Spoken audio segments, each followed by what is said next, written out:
আসসালামু আলাইকুম এভরিওয়ান, আশা করছি সকলে ভালো আছেন। আমাদের আজকের রেসিপি চকলেট কেক। মাত্র 10 টাকা দামের চকলেট বিস্কিট দিয়ে চকলেট কেক তৈরি করে দেখাবো। কোন ধরনের কোনো কোকো পাউডার প্রয়োজন পড়বে না বা চকলেটেরও কোনো প্রয়োজন পড়বে না। আশা করছি আপনাদের সকলের কাছে ভালো লাগবে। আর আমার আজকের সহজ রেসিপি আপনাদের সকলের কাছে যদি ভালো লেগে থাকে তাহলে অবশ্যই আমাকে একটু সাপোর্ট করে যাবেন। তো 10 টাকা দামের বিস্কিট দিয়ে কেক কিভাবে তৈরি করব চলুন তাহলে দেখে আসি। তো চকলেট কেক তৈরি করার জন্য আমি একটা বলে নিয়ে নিচ্ছি 2 packet chocolate biscuit. Chocolate biscuit আমি এখানে ভেঙে নিচ্ছি। আপনারা চাইলে ক্রিম যে বিস্কিটটা পাওয়া যায় সেটাও নিতে পারবেন। আমার এখানে ক্রিম নাই, ক্রিম ছাড়া যে বিস্কুটটা সেটাই আর কি নিয়েছি। 2 প্যাকেট নিয়েছি, আপনারা চাইলে আরো বেশি করে দিতে পারেন। তারপরে আমি হাত দিয়ে এটাকে গুঁড়ো করে নেব। আপনারা চাইলে ব্লেন্ডারেও কিন্তু গুঁড়ো করে নিতে পারেন। আর কারো কাছে যদি ব্লেন্ডার না থাকে তাহলে এরকম গ্লাস অথবা মগ দিয়ে এরকম ভেঙে নিতে পারেন, তাহলে বিস্কিট গুলো একদম গুঁড়ো গুঁড়ো হয়ে যাবে। এটা হলো আমাদের কোকো পাউডার কাজ করবে। আমরা যে চকলেট কেক তৈরি করব, কোকো পাউডার লাগে চকলেট কেক তৈরি করতে। তো এটাই কোকো পাউডারের পরিবর্তে বিস্কুটের গুঁড়ো আর কি। তো দেখতে পাচ্ছেন আমার বিস্কুট গুলো কিন্তু ভাঙা হয়ে গেছে, অর্থাৎ গুঁড়ো গুঁড়ো হয়ে গেছে। এখন আমি এইটা টেলে নিব। এরকম চাটনির মধ্যে দিয়ে আপনারা টেলে নিবেন।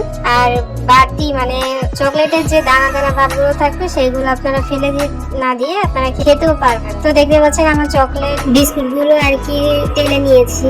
এখন আপনি কতটুকু হয়েছে গুঁড়োটা সেটা আপনাদেরকে একটু মেপে দেখাচ্ছি। এরকম মেজারমেন্ট কাপ দিয়ে আপনারা মেপে নেবেন, তাহলে দেখবেন যে সব মেজারমেন্ট গুলো যদি একদম ভালো মানে সমান ভাবে থাকে তাহলে কেক বানাতে একদম সফল হবেন। তো এখানে হাফ কাপের একটু বেশি আছে, হাফ কাপের একটু বেশি হয়েছে চকলেট বিস্কিটের গুঁড়োগুলো আর কি। তো এগুলো তো টাড়া হয়ে গেল। এখন আমি আবারও চাটনি বসিয়ে দিলাম। তারপর এখানে দিয়ে দিচ্ছি 1 কাপ আটা, আপনারা চাইলে ময়দাটাকেও ব্যবহার করতে পারবেন। তারপর 2 প্যাকেটে দিয়ে দিচ্ছি ফ্রেশ গুঁড়া দুধ, একদম 10 টাকা দামের যে গুঁড়া দুধগুলো পাওয়া যায় সেইগুলো এখানে দিয়ে দিচ্ছি। তারপর এখানে দিয়ে দিচ্ছি 1 চামচ বেকিং পাউডার। তারপর এখানে দিয়ে দিচ্ছি এখানে হলো 1 টিস্পুন লবণ দিয়ে দিচ্ছি। আমার এই চামচটা হলো হাফ টি স্পুনের, সেখান থেকে আমি অর্ধেক দিয়ে দিচ্ছি। আসলে আমার 1 টিস্পুনের চামচটা খুঁজে পাচ্ছিলাম না, যার জন্য হাফ টি স্পুনের যে চামচটা ছিল সেটা আর কি আমি হাফ লবণ দিয়েছি। এই হলো আমাদের শুকনো উপকরণ। এই সমস্ত কিছু একদম টেলে নিতে হবে। আপনারা যদি শুকনো উপকরণগুলো টেলে না নেন তাহলে কিন্তু কেকটা সফট হবে না, স্মুথ হবে না। তো অবশ্যই কিন্তু শুকনো উপকরণগুলো আপনারা অবশ্যই টেলে নেবেন। শুকনো উপকরণগুলো যখন আমার টালা হয়ে গেছে তখন আমি একসঙ্গে করে নিচ্ছি।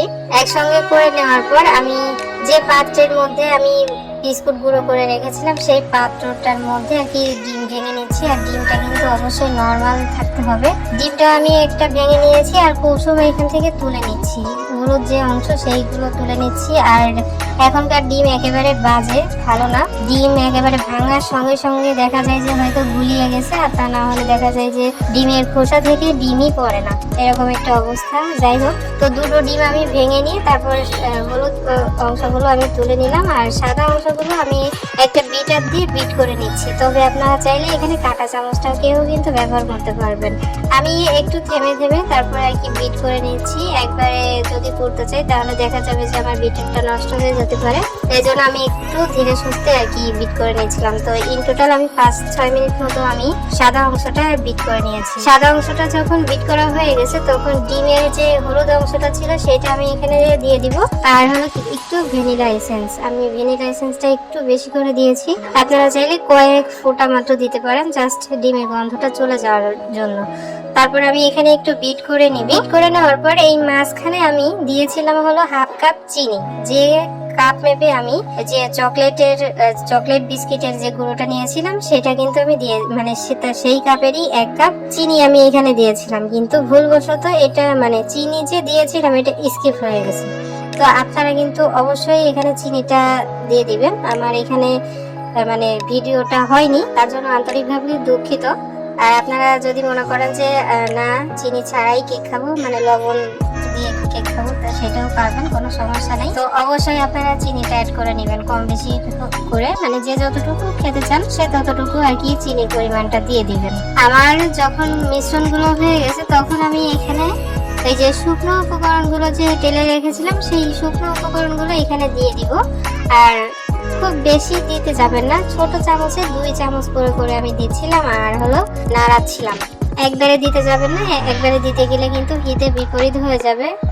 তো দেখতে পাচ্ছেন যে আমি মানে একটু শুকনো উপকরণগুলো দিচ্ছি, আবারও মিশিয়ে নিচ্ছি, আবারও শুকনো উপকরণ দিচ্ছি, আবারও মিশিয়ে নিচ্ছি। এইভাবে কয়েক ধাপে আমি করে নিয়েছি। তারপর দেখবেন যে একটা সময় বেটারটা অনেক হার্ড হয়ে গেছে, তো তখন দিতে হবে হলো লিকুইড দুধ। আর দুধটা আগে থেকে জাল করে ঘন করে রাখা দুধ। তো দেখতে পাচ্ছেন যে আমি দুধ দিয়ে এবং শুকনো উপকরণ দিয়ে খুব ভালো করে মিশিয়ে নিই। যখন মিশ্রণটা হয়ে যাবে তখন দেখা যাবে যে আরো একটু দুধের প্রয়োজন পড়বে। তো আমি আরো কিছুটা দুধ দিয়ে, মানে অল্প পরিমাণ দুধ দিয়ে তারপর আবারও মিশিয়ে নেবেন। আচ্ছা, এখানে অবশ্যই একটু তেল দিতে হবে। তো আমি হাফ কাপেরও হাফ তেল নিয়েছিলাম, তো সেখান থেকে আমি পরিমাণ মতো আর কি তেল দিয়ে দিয়েছি। আর কেকে একটু বেশি করে তেল দিলে কিন্তু ভালো হয়, কেকটা আরো বেশি স্মুথ হয়। আপনারা চাইলে এখানে বাটারটাও কিন্তু ব্যবহার করতে পারবেন। তো তেলের সঙ্গে দুধের সঙ্গে খুব সুন্দর করে আমি কেকের মিশ্রণটা করে নিয়েছি। কেকের মিশ্রণটা যখন হয়ে গেছে তখন আমি এরকম স্টিলের একটা বাটি নিয়ে নিয়েছি, আর নিচে একটা পেপার আমি বসিয়ে দিয়েছি, দিয়ে তারপরে কিছুটা তেল দিয়ে তারপর চারিদিকে লাগিয়ে তারপরে এখানে কেকের ব্যাটারটা দিয়ে দিব। আপনারা চাইলে এরকম বাটি ব্যবহার করতে পারেন, অথবা কেক মোল্ড যেগুলো আছে সেগুলো কিন্তু ব্যবহার করতে পারবেন। কেকের মিশ্রণটা যখন বাটিতে ঢালা হয়ে গেছে তখন একটু জোরে জোরে ট্যাপ করে নিতে হবে, যাতে ভিতরে কোনো বাবলস না থাকে, তার জন্য। আর চাইলে আপনারা কাঠি দিয়েও কিন্তু কেকের মিশ্রণটাকে একটু ঘুরিয়ে নিতে পারেন, তাহলে ভিতরে যে বাবলস গুলো ক্রিয়েট হয় ওইগুলো কিন্তু বেরিয়ে আসবে। তো দেখতে পাচ্ছেন আমি কয়েকবার ট্যাপ করে নিলাম। তারপর চলে এসেছি চুলায় কেকটা বেক করার জন্য। একটা বড় পাতিলের মধ্যে আমি লেখালেখির কিছু বাজে কাগজ আমি দিয়েছি, আর তার সাথে হলো একটা স্ট্যান্ড আমি বসিয়ে দিয়েছি। স্ট্যান্ডটা যখন ভালো মতো গরম হয়ে গেছে তখন কেকের বাটিটা আমি এখানে বসিয়ে দিই। কেকের বাটিটা বসিয়ে দেওয়ার পর বড় সড়ো একটা ঢাকনা দিয়ে ঢেকে দিতে হবে, আর উপরে চাপা দিতে হবে। তো আমি চাপা দেওয়ার জন্য একটা নোড়া ব্যবহার করেছি, আপনারা চাইলে অন্য কিছু দিতে পারেন, মানে ভারী কিছু একটা দিলেই হবে। তো আমি 1 ঘন্টা মতো কেকটাকে বেক করে নিব। তো 1 ঘন্টা পর আমি ফিরে এসেছি। দেখতে পাচ্ছেন আমি কেকটাকে চেক করে দেখিয়ে দিচ্ছি। আসলে আমার কাছে টুথপিক নাই, যার জন্য আমি একটু ছুরি দিয়ে আর কি দেখিয়ে দিচ্ছি যে আমার কেকটা হয়েছে কিনা। আপনাদের টুথপিক অথবা ছুরির সঙ্গে যদি কেকের মিশ্রণ লেগে চলে আসে তাহলে বুঝতে হবে যে কাঁচা আছে, কেকটা আরো বেকিং করতে হবে। আর যদি একদম ক্লিন আসে কাঠি অথবা ছুরি, তাহলে বুঝতে হবে যে কেকটা অলরেডি বেক করা হয়ে গেছে। তো আমি আপনাদেরকে দেখিয়ে দিচ্ছি যে আমার কেকটা কেমন হয়েছে। আমি একদম গরম অবস্থায় আর কি আপনাদেরকে কেকটাকে দেখিয়ে দিচ্ছি। আমি কেটেও আপনাদের সাথে শেয়ার করব। আর কেকটা কতটা স্মুথ হয়েছে আপনারা কিন্তু দেখেই বুঝতে পারছেন।